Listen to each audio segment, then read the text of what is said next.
Hi, this is Annie Fox for Family Confidential, Secrets of Successful Parenting. My guest today is Tyler Durman. Tyler is the author of the new book, Counterintuitive, What 4 Million Teenagers Wish We Knew.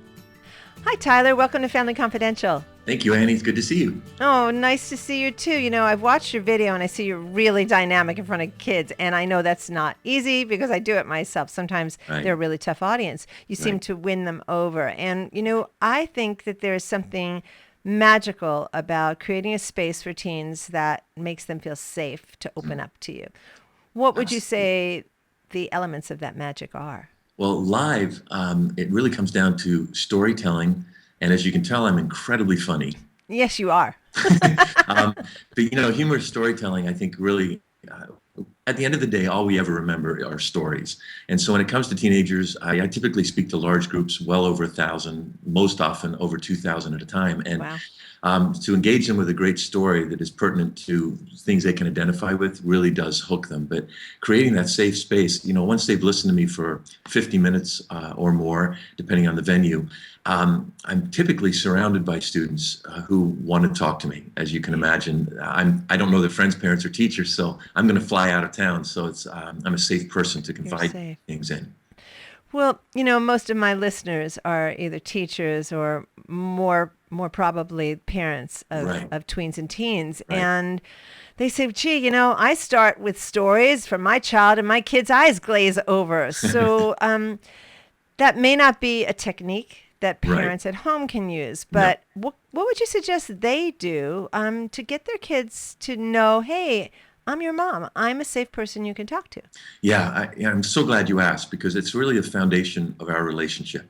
You know, I talk a lot about, actually, the first chapter and last chapter in my book is about this notion of making home a safe place to go when our kids fail. Not only when they fail, but for anything. There's a lot on my mind right now having to do with the violence around America and around the world, and understanding that preteens and teenagers need to talk, actually most to their parents about that, but it's difficult to get them to open up. So by creating an environment that when our kids make mistakes, the way we react to those mistakes really tells them, are they safe to come to us with their imperfections or not? And also our own vulnerability and our willingness to say we're sorry when we've blown it, to invite them into our journey and the things we're working on. I think sometimes as parents, you know, my wife and I have 4 incredible kids and this other kid. No, we've got 5. You want to explain that? Five pretty great kids. And one of the things we try to keep in mind all the time is that life is this journey that includes failure. And I think intuitively, a lot of the time we feel like we have to pretend we've got more answers than we do and that we're more perfect than we are. But when we invite them into our journey, we let them know, hey, I'm working on that. Or, hey, forgive me for that. I made a mistake there. It makes them feel safer in their own imperfections. Yeah, you know, I do a lot of parent education myself, and what I say to parents is we're not looking for perfection here. We're just looking for progress. Right. And if we could show our own vulnerabilities, then the message to kids is a clear one. I am a work in progress, just like you. And so, you know, what is the job of a parent if not to mentor and guide? But too often we're so stuck in the judgment role. Absolutely. And I think we judge in ways, you know, some judgment is obviously easy to notice. We look back over our day and we go, ooh, I came down pretty hard on that and wish I hadn't. And the nice thing is we can apologize if we've done that. But I think the more subtle ways that we can create a negative space for all these things we're talking about is, you know, the amount of pressure we feel as moms and dads to push our kids. You know, sometimes maybe they'll fail and we'll extrapolate, okay, if they did this, then that might lead to this and this and this. So 10 years from now, they might be like this. So we react now as if that 10-year picture is already happening. And also I think that, you know, school is a great tool, actually. Like you say, we want our kids to make progress. We want our kids to do the best that they can do. But sometimes we want them to, we make them feel, I think, like we expect them to be the best kid in the world in everything because we feel so much pressure for them to go to a great school, get a good job, and be set for life and take care of us when we retire. But I think allowing our kids to realize that there's all kinds of intelligences, there's all kinds of aspects of life that are really important. And to allow them to realize, you know, it's okay I'm working on this in my life, and I'm much older than you are. So you're welcome to keep working on this in your life, and using that kind of language. Well, I certainly hear it, and I concur 100%, but parents are scared. They're Yeah, very anxious, and so they may hear what you're saying. Yeah, I really do need to calm down, lighten up a little bit. right. But the big question is, how do I do that? How do I recognize that I am coming down too hard, that I am projecting too far down the road here when now is now? I think two things. One, I think it has to do with listening. To really truly listen to somebody is a lot of work. It takes empathy. It means to truly engage. It means putting your own thoughts and agendas aside, and it's Yeah. exhausting. But we can't listen to our kids all the time. We can't listen to anyone all the time, fully listen, because the truth is, we wouldn't get anything else done. And besides, a lot of the things our kids say, depending on their age, aren't that interesting. Life would be pretty Shh, boring. don't tell them that. No, no. But I think what we need to do is to choose moments and try to recognize when we can listen well. When they start talking about something, boys feel most comfortable communicating shoulder to shoulder. There's research that indicates this. So my best conversations with my sons have been in the car. Girls, females tend to feel most comfortable face to face, and the best conversations I've had with our little 12-year-old Brookie has been face to face. And in those moments, we're trying to, and we don't do it perfectly, but we're trying to keep in mind, hey, each day I want to listen to each one of our kids just to check in and see where they are. It doesn't even have to be heavy. The second thing I think that helps is asking ourselves as parents, what is our real role in our kids' lives? The thing that, with all the families I've worked with in crisis, they've all loved their kids. Of course. They've all loved their kids completely, would die for their kids, and yet their families are in crisis, their child might be in rebellion. The thing that I've noticed is that a lot of parents forget that their role is to be the parent and not to be the peer. I believe even the most sophisticated teenagers like barbecue chicken. Just because they look done on the outside doesn't mean they're done on the inside. And they have lingering childhood needs, which go back to the first thing we talked about. And the greatest need that they have is to feel safe with us. And so as we look at our role, the way we make them feel safe is by being their parent. It's so counterintuitive, which is why that's the name of my book. Most of this stuff is counterintuitive, but it so goes against our intuition to think that they long for us to be stronger than them. If we want them to feel safe and we want to be able to engage with them and encourage them, looking back over the end of our day, I think what's really important is that we remember they want to respect us more than they want to like us. And that if we're trying desperately to get them to like us and be their pal, they're not going to respect us because it'll seem like weakness to them. And in the long run, that's not what they need from us because they want to be safe. This definitely seems like a shift from my parents' generation and the generations that preceded that, where Yes. the goal for parents was never to be your kid's friend. So Right. this is relatively new, and as you do, I see it as problematic. I do too. I think what it's created is child-centered homes. It used to be, back in the day, my generation, when I was raised, that most of my friends' homes and my home was an adult-centered place. This is the most common problem I find in my experience of working with families in crisis with preteens and teens is that parents have created, and it seems intuitively correct, created homes that are centered around their children, where they feel like their job is to make sure their child is happy, safe, nothing wrong with that. No. But they're going beyond that, where they believe the happiness of their child should be their most important agenda, rather than preparing their kid to be 18 and leave home without them. Yeah, So it's totally true. I was just coaching a family this week, and the son had crossed the line, and the parents were talking to me about an appropriate consequence, Right. and then parents had a subsequent conversation with the kid, and the kid said, "No, I don't want a consequence. It would negatively impact my relationship with my friends for you to take away my phone, for example." Right. So here it is. It's like, now parents go back and they think about it. We don't want to make our kid unhappy with the consequence, so maybe we shouldn't give him one. Right, which is backwards thinking, because the whole point of a consequence is that we're showing a kid that, hey, there are consequences in the real world, and you don't even get to choose those. There's natural consequences. And taking away a kid's phone is an incredibly good thing. We have a 15-year-old, almost 15 boy who is amazing. He's our easiest kid. His name's Caleb. We're so proud of him. He's That's president. my grandson's name. Oh, Great name. Yeah, it's a great name. And Yeah. he's actually president of his freshman class. He's on the honor roll. But we found out that he was during leadership class, taking his iPhone to the bathroom, sitting in the stall and playing video games on the iPhone, telling his teacher he was just going to the bathroom. And when we found that out, we took his phone away because we wanted him to see that, although that seems like a little thing, it's a big deal. He's lying to his teacher. He was hiding it from us. He was breaking the promise to the freshman class that he was going to do the best he can in leadership. Not supposed to be on his phone during school. So there has to be a consequence that he has to experience. We have this sign on our wall in our kitchen. I wish you could see it. It's actually on the side, like right over around that little corner. Quote it for me. There's two signs. One says, "We are not the Kardashians." Meaning? Meaning nobody in our family is the star of the world, that we are all contributing to this family. And when anyone acts like they're more important than someone else, and we're all supporting actors, we point at that sign and we call them Kim for 20 minutes. It's a lot more fun with the boys than with the girls, actually. Right below that sign is a sign that says freedom is earned. And we believe, the beautiful thing about this is helps. I was just with parents last night, and about a couple of hundred parents down in Orange County here. And you could see their eyes light up when we talk about this, because there's this dilemma we have with our kids is they want more freedom than they are ready for sometimes. But we know that to withhold freedom makes them feel like we don't trust them, or to give them a consequence, like take away their phone makes them feel like we're being punitive.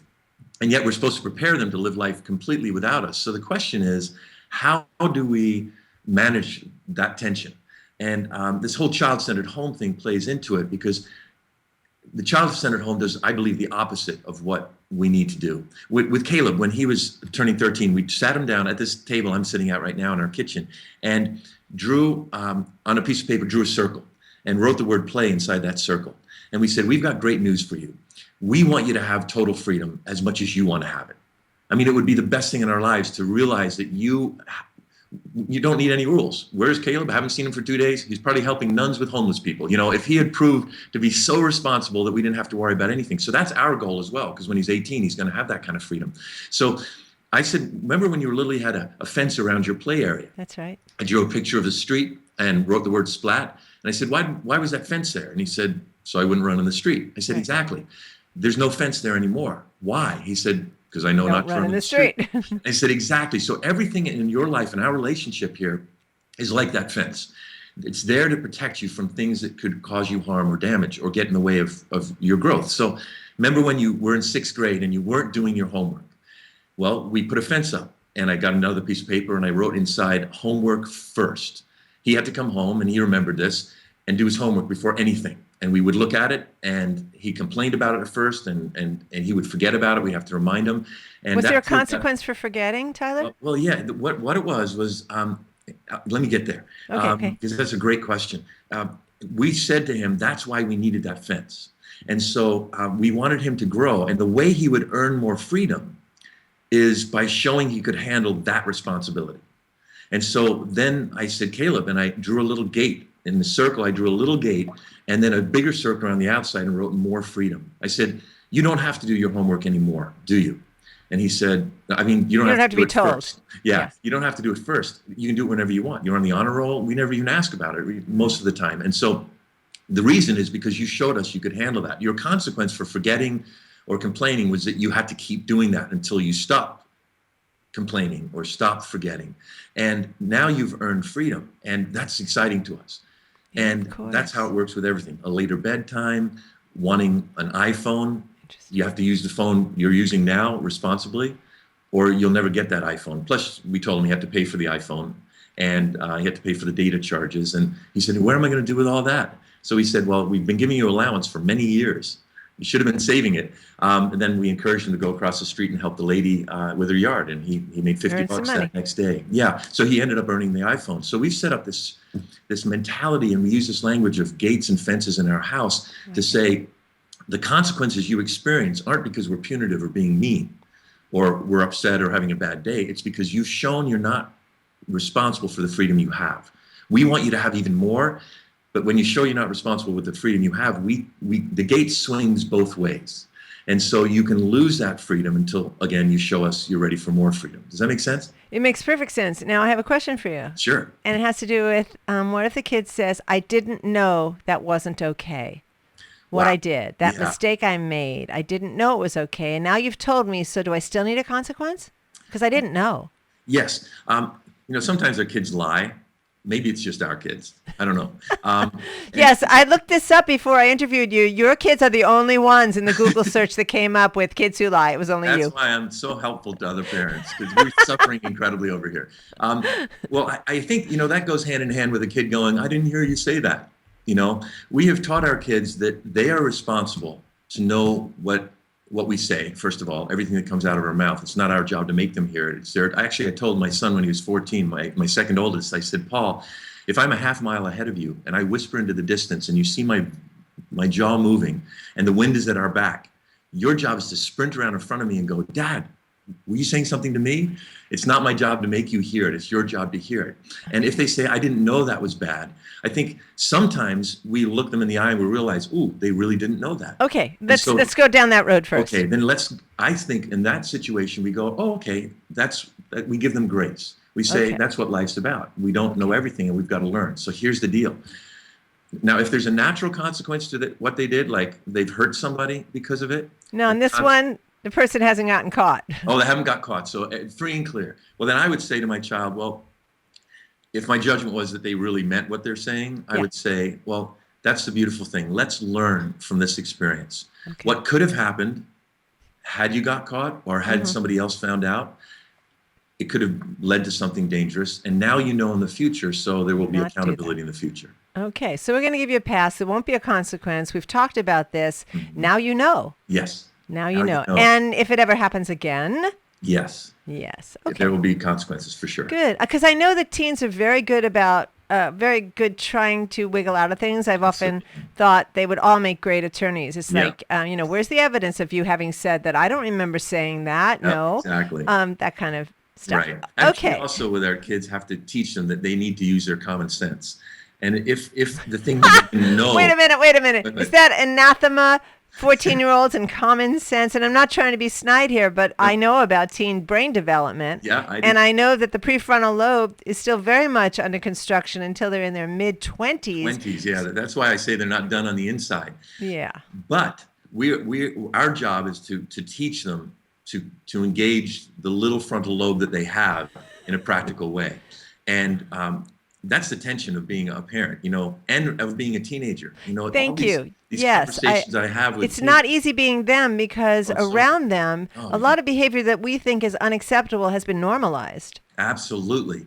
And they see it with their friends. Yeah. We often in our family have to press the reset button with our kids. We did it probably 3 weeks ago. We sat them down at this table again, and we said, we need to talk to you. My wife, Kristen, who happens to be 93 years old and really, really rich. No, she's not rich. Anyway. Sorry, Kristen. Just a joke.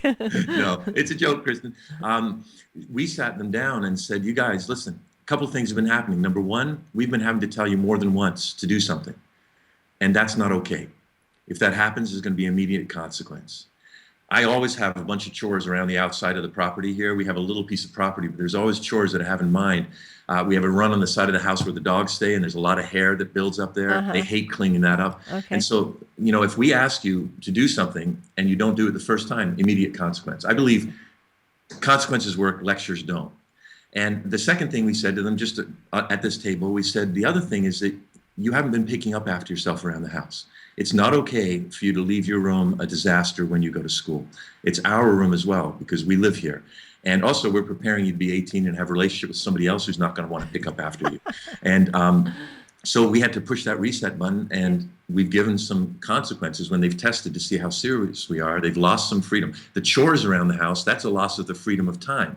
Yeah. You could have been using this time to do what you want. Now you've lost that freedom. You're going to go clean up the dogs. This is good. I think that this conversation is going to empower parents who are often feeling like, I don't want to upset my kid. I know that what they did is wrong, but they say they won't do it again, but there's a lack of trust on my part and confidence they'll follow through. I really appreciate this, Tyler. This is empowering for parents and Parents need to be reminded that Yeah. they are not their kids' friends. No. They're parents. And let me say quickly that the way we build intimacy with our kids is different than when you do in any other relationship in our lives.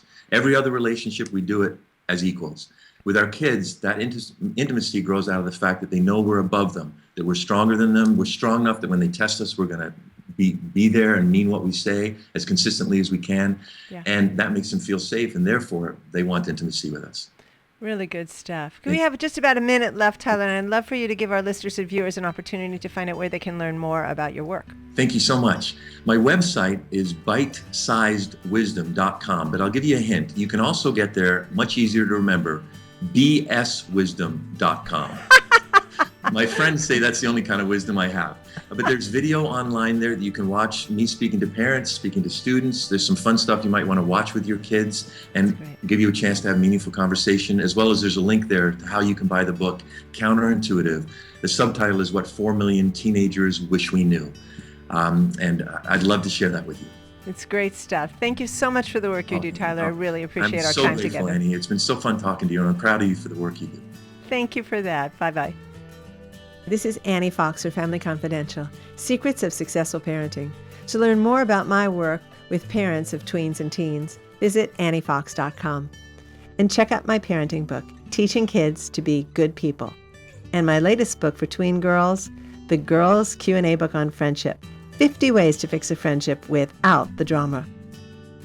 And if you like this podcast, we ask that you review it on iTunes. It may be a little thing to you, but it means an awful lot to us.